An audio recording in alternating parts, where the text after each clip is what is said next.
মাই god, এত horn বাজানোর কি আছে?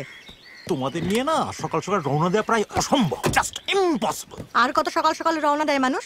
সারাদিন জার্নি হবে, একটু ঘুমিয়ে নিতে হবে না? হ্যাঁ, তুমি ঘুমোবে আর ওইদিকে চৌধুরী দান মেরে দিয়ে বেরিয়ে যাবে। চেনো না তো ওকে? এই দেখো, মেয়েটাকে রেখেই রওনা দেবে নাকি? ও, তাড়াতাড়ি করতে বলো না। এই ছন্দা, কত বলছে? কি কথা বলছে? জলপাইগুড়ি গেলে যে কত দর বলছে মারবাড়ি। বাড়ি দেখতেই রাজি হলো না, আর দর। আমার ব্যাগটা দে তো একটু।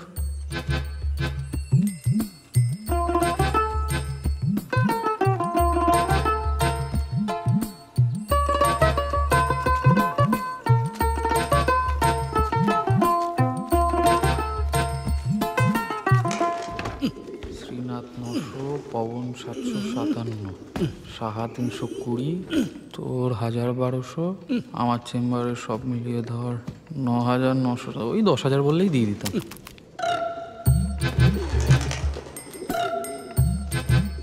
10,000 দিয়ে দিতে? 10,000 দিচ্ছে কে? আজ অব্দি বাড়ি দেখাতেই কাউকে আনতে পারলাম না। 7 বিঘে বাগান, 2 মহলা বাড়ি। আরে হ্যাঁ হ্যাঁ, জানি জানি, 7 বিঘা বাগান, তার 6 বিঘা আগাছা, 2 মহলা বাড়ি, তার 2টো ঘর বাসযোগ্য, একটা রাজপ্রাসাদ, তার চতুর্দিক খাকা করছে, বাজার 2 মাইল, স্টেশন 3 মাইল, ডাক্তার ডাকতে গেলে রেলগাড়ি চড়তে হয়। যে কিনবে তার কাছে এটা একটা বড় ভুতুরে বাড়ি ছাড়া কি? হ্যাঁ, যাকে ছেড়ে দেওয়ার কথা, আমি চা করে আনি। চা আছে?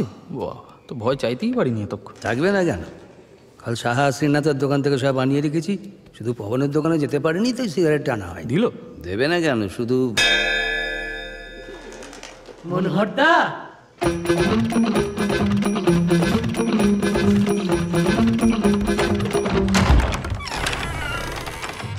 ও সাত সকালে একবারে দল বেঁধে এসে পড়েছেন?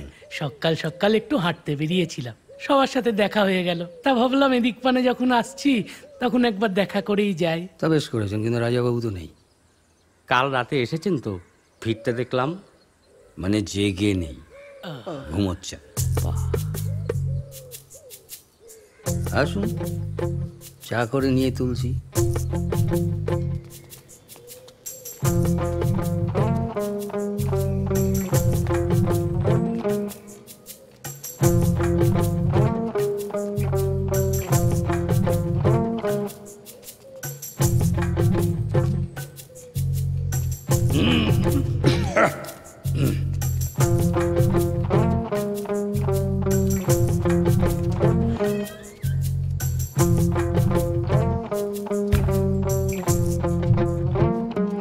কি বুঝছো সাহা?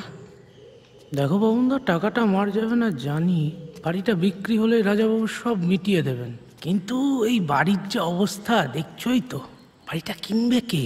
তোমার দাদু কিনবে হারামজাদা, আমার বাড়ি বিক্রি নিয়ে এদের যত মস্তে ব্যথা। শব্দ করো না। আরে আমি তো নৌকো থেকে নেমে বড় রাস্তা না ধরে ওই জঙ্গলের রাস্তা ধরলাম।